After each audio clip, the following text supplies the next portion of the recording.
ఇప్పుడు నేను వెళ్ళిపోతేనేమో ప్రభుత్వం నుంచి వచ్చిన ఆయన వెళ్ళిపోయింది అంటారు, వెళ్ళిపోకముందేమో థీసిస్లు సబ్మిట్ చేసిండు. ఒక 2-3 నిమిషాలు ఒక్కొక్కరికి రిప్రజెంటేషన్ ఇస్తే నేను కూడా 3 నుంచి 5 నిమిషాలే చెప్తా, ఎందుకంటే చెప్పేవి ఉన్నాయి కాబట్టి. పెద్దోడు వెయిట్ చేస్తున్నాడు, దాసరాం మంచి ఉద్యమకారుడు, విశారదనన్న వెళ్ళిపోయిండా, ఉన్నాడు.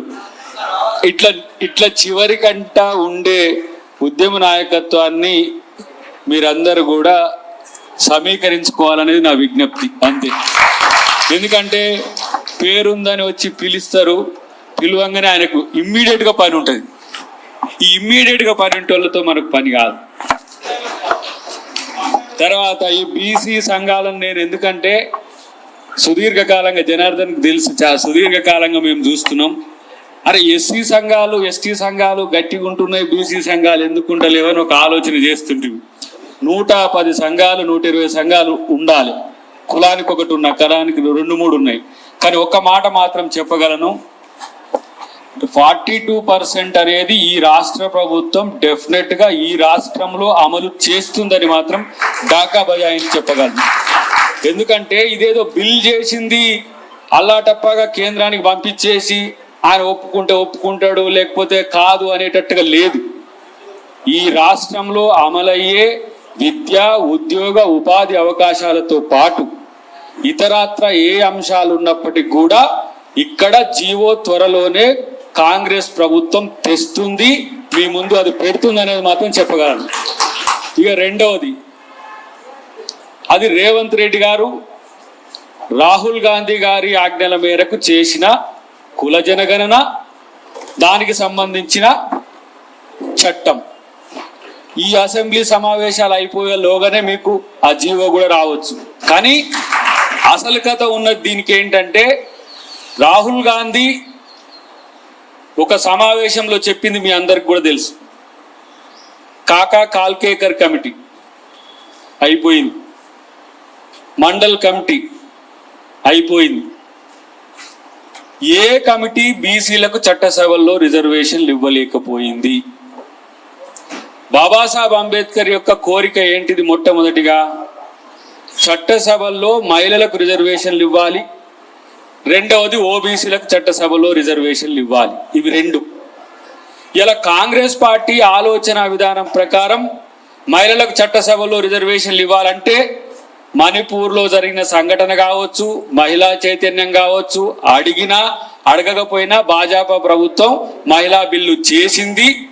రేపు సెన్సెస్ అయితే ఇమ్మీడియట్ గా మహిళా బిల్లుకు సంబంధించిన ఆర్డర్స్ రావాల్సిందే. ఇక్కడ మెలిక ఒకటేంటుంది, ఎక్కడైనా ఓబీసీలకు చట్టసభల్లో కానీ ఇతరత్ర రిజర్వేషన్లు రావాలంటే ఓబీసీల జనగణన లేదంటే కులగణన లేదంటే సెన్సెస్ కులాల వారిగా జరగాల్సిన సందర్భం ఉన్నది. అందుకే ఇది నా రాజకీయ లక్ష్యం కాదు, ఇది నా జీవిత లక్ష్యం.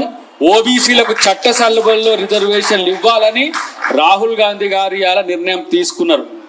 ఇలా అద్దంకి దయాకర్కు సీటు ఇవ్వకపోయినా, అద్దంకి దయాకర్ కొట్లాడినని పేరున్నా, 3 కోట్ల మంది నాకు కావాలని అన్నా కూడా రాకున్నా, అద్దంకి దయాకర్ కాంగ్రెస్ లోనే ఎందుకుంటాడు అని అంటే అద్దంకి దయాకర్ ఆలోచన విధానం కాంగ్రెస్ కొంత పాటిస్తుంది కాబట్టి తప్పితే మరొకటి కాదు. ఇప్పుడు మా విశారదనన్న చెప్పే అంశాలన్నీ కూడా మేము వింటుంటాం. అయితే దాన్ని పాటించే పార్టీ ఏందని చూస్తుంటా నేను. మా బిఎస్పి పార్టీ మా అస్తిత్వ పార్టీ అసలు వాస్తవానికి చెప్పాలంటే. కానీ సరే, ఈ ఏమంటారు పవర్ పాలిటిక్స్ లో లేకపోతే ఈ ఏమంటాము ఇక ఒక రకమైన పోటీతత్వంలో కొంత వెనుకబడ్డట్టు కనిపించుకోవచ్చు, కానీ ఆలోచన విధానమో లేకపోతే విచారధారనో ఎవరు కూడా విమర్శించే పరిస్థితులు లేరు. కానీ ఒక్క మాట, ఇవాళ రేవంత్ రెడ్డి గారికి అన్ని రాష్ట్రాల నుంచి ఒకవైపు ఏమో ఓబీసీలకు రిజర్వేషన్లు ఇచ్చే ప్రయత్నం చేసిండు. దాదాపు 30 సంవత్సరాల పాటు వర్గీకరణ అనే సమస్య 2 రాష్ట్రాలనే కాదు, అటు కర్ణాటక అంతో కొంత మన తమిళనాడులో కూడా కొంత వర్గీకరణకు సంబంధించిన చర్చ ఉండే. కానీ ఉభయ రాష్ట్రాల్లో అదొక ఉవ్వెత్తున ఎగిసిన ఉద్యమం, నిరంతరం సామాజిక న్యాయం కోసం పోరాడిన ఉద్యమాన్ని దాన్ని రిజాల్వ్ చేసిండు మొన్న సభల్లోనే. రెండవది ఓబీసీలకు చట్టసభలో రిజర్వేషన్, స్థానిక సంస్థలో రిజర్వేషన్ల కొరకు, విద్యా ఉద్యోగ కొరకు అది చేసిండు. ఒకవైపు ఏమో అప్లాజ్ వస్తున్నది, ఆధిపత్య కులంలో పుట్టిన ఓబీసీలకు ఎస్సీలకు న్యాయం చేసే పని చేసిండు అని చెప్పి రేవంత్ రెడ్డి గారు చేసిండని ఒక అప్లాజ్ వస్తున్నది.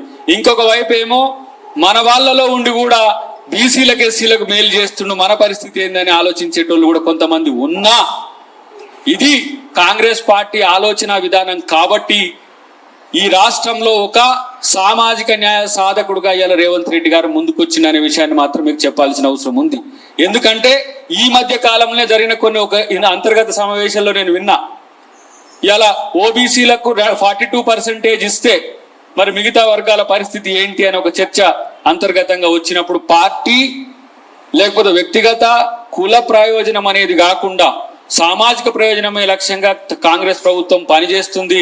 రేపు రాహుల్ గాంధీ గారు చేసే ఏదైతే జంతర్ మంతర్ దగ్గర చేసే దీక్ష కాంగ్రెస్ పార్టీ కొరకు మాత్రమే కాదు, కాంగ్రెస్ పార్టీలో ఓబీసీల కొరకే కాదు, యావత్ 145 కోట్లలో 80 కోట్ల పై చిలుకున్న ఓబీసీలకు చట్టసభలో రిజర్వేషన్లు కావాలని మా నాయకుడు కొట్లాడుతుండు. కాబట్టి ధీమాగా కొంచెం మేము తలెత్తుకొని ఉండగలుగుతున్నాం.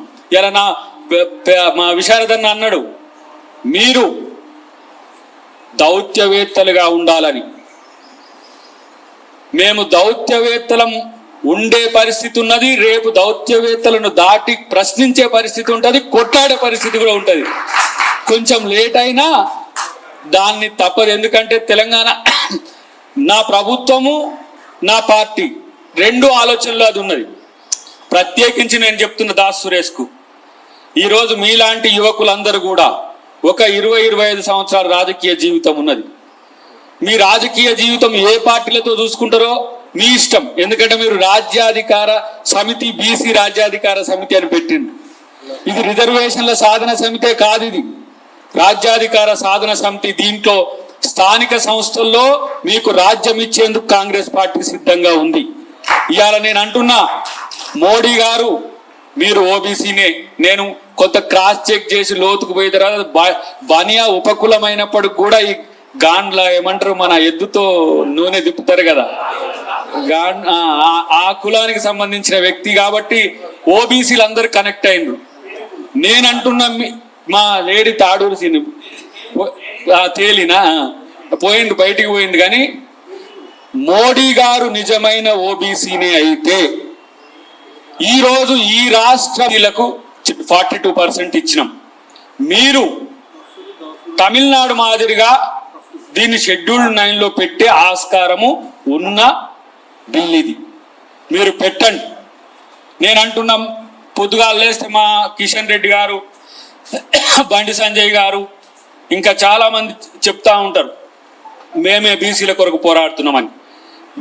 రేవంత్ రెడ్డి గారు అఖిలపక్షం ఢిల్లీకి ఈ బిల్ మీద తీసుకుపోతారు. మీరు సమయం తీసుకోండి. రేవంత్ రెడ్డి గారితో పాటు మంత్రివర్గంలో ఉండేటోళ్ళు వస్తారు, మా బీసీ నాయకులందరూ వస్తారు.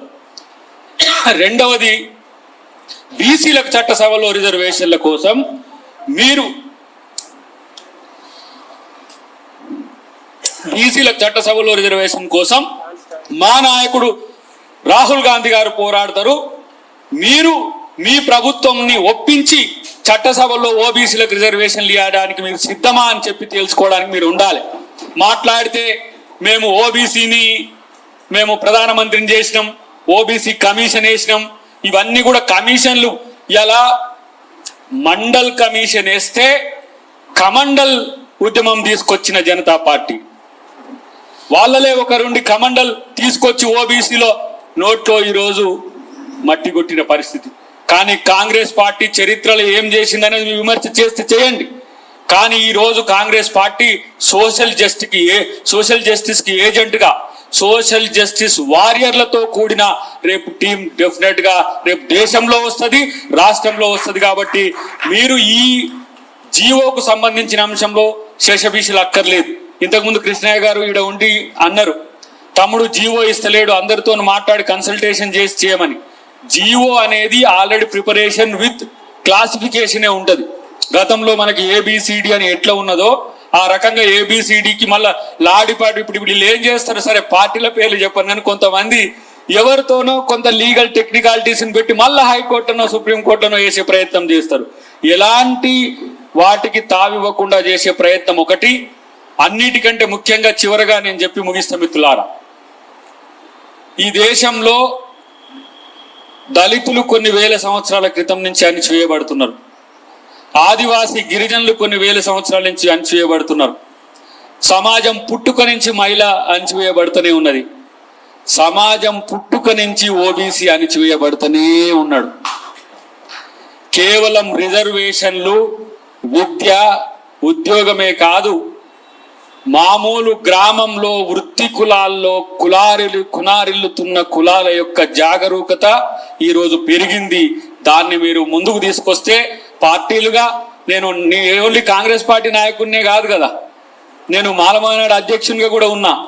చాలా మంది మొన్న దండోరా మూవ్మెంట్ విషయంలో నేను ముఖ్యమంత్రి గారితో చెప్తుంటే నువ్వు మాలనా మాదిగనా అని చెప్పి, సామాజిక వెనుకబాటుతనంతోనే ఒక ఉప్పెన లాంటి ఒక చైతన్యం వస్తుంది. ఆ చైతన్యాన్ని గౌరవించడమే ప్రభుత్వాలైనా సమాజమైనా చేయాల్సిన విధి.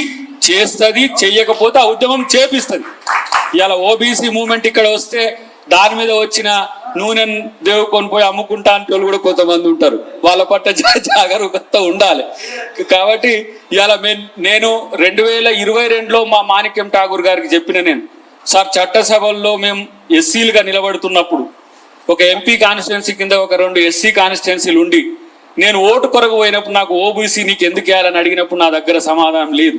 ఉదయపూర్ డిక్లరేషన్ మాదిరిగా ఏ విధంగా మనం రాయ్పూర్లో దాన్ని ఇంప్లిమెంట్ చేయాలని నిర్ణయం తీసుకున్నమాట. ప్రతి ఎంపీ కింద 2 ఎమ్మెల్యేలు ఇవ్వమని చెప్పి నేను లెటర్ పెట్టిన పరిస్థితి ఉన్నది.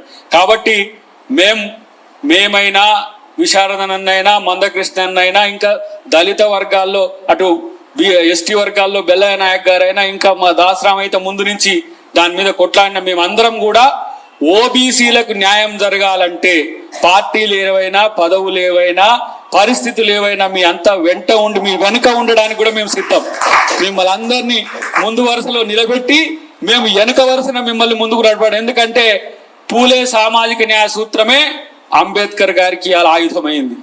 ఏ అంబేద్కర్ గారి శిష్యులుగా వారసులుగా మేము ఉన్నామో మళ్ళా పూలే వారసులకు మేము బాసటగా ఉండాల్సిన, భరోసాగా ఉండాల్సిన బాధ్యత ఉంది. కాబట్టి ఏదో పదవులు వస్తే ఏదో వెళ్ళిపోతాము, ఇంకేదో అదేదో ఉంటాం అనేది మర్చిపోండి. డెఫినెట్ గా నా పార్టీ ఆలోచన విధానం, నా ముఖ్యమంత్రి యొక్క ఆలోచనను, లేకపోతే నా పార్టీ అధ్యక్షుడిగా మహేష్ కుమార్ గారి యొక్క ఆలోచనలను, జాతీయ స్థాయిలో మా ఖర్గే గారు, మా రాహుల్ గాంధీ గారు ఆలోచనలు ఇంప్లిమెంట్ చేయడం అనేమో నా రాజకీయ లక్ష్యం. కానీ ఒక వ్యక్తిగా, ఒక సామాజిక ఉద్యమకారుడిగా, ఒక తెలంగాణ ఉద్యమకారుడిగా మీ వెంట ఉండడం అనేది మా లాంటి వాళ్లకు ఒక జీవితకాల లక్ష్యం కూడా ఉంటుందనే విషయాన్ని గుర్తుపెట్టుకొని డెఫినెట్ గా మేము ఉంటాం. ప్రభుత్వాన్ని మేమే దగ్గర ఉండి మీరు అనుకున్నట్టుగా ఎలాంటి సమస్యలు వచ్చినా కూడా అమెండ్మెంట్స్ కానీ రిడ్రెసల్స్ కానీ ఉంటే అది చేద్దాం. ఇక మోడీ గారి దగ్గరికి పోదామంటే కూడా అటు బ్యూరోక్రసీతోని, ఇటు ప్రభుత్వ వ్యవస్థతోని, ఇటు ప్రజా సంఘాలతోని కూడా ఈ రాష్ట్ర ప్రభుత్వం ముందుంటుందని చెప్పి తెలియడానికి ఎలాంటి వెనకడగకుండా ఇలాంటి అవకాశాన్ని ఇచ్చిన ఈ మా బీసీ రాజ్యాధికార సమితి నాయకత్వానికి అందరికీ, దీంట్లో పార్టిసిపేట్ చేసిన అందరికి కూడా ప్రత్యేక కృతజ్ఞతలు. Thank you very much. జై భీమ్, జై తెలంగాణ, జై బీసీ.